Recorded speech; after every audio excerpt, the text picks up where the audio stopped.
Hundreds of divers have been very heavily involved in the search and rescue operations, and the harsh conditions they face have been well documented.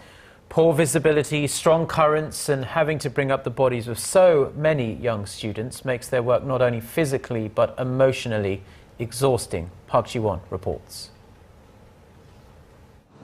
A rescue diver from the Korean Navy ship salvage unit goes into the water with hopes of finding survivors or the bodies of the fallen. Under the surface, their visibility is limited. Pitch black really, save for an area about 20 centimeters in front of the divers' faces. The situation worsens at night. Despite the help of flares and lighting from fishing boats, divers can barely see, relying instead on distance lines or guidelines. Those lead them inside the sunken ferry and then back to safety. There are hundreds of Navy and private divers on the scene, but each guideline can only be shared by 2 divers. In the early hours of rescue operations, just 3 or 4 divers were able to get into the water because just 1 or 2 guidelines were set up.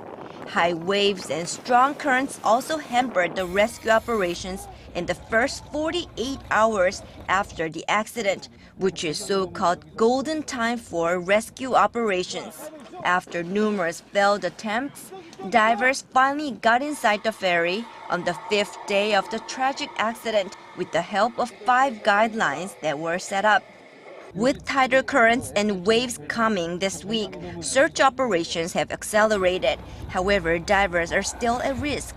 They face the risk of decompression sickness, known as diver's disease, which took the life of a Navy diver who was participating in search and rescue efforts following the sinking of the warship Cheonan 4 years ago. Despite such risks, rescue divers continue to go into the water with faint hopes of finding a survivor, even though it's now been days since the ferry sank. Park Ji-won, Arirang News.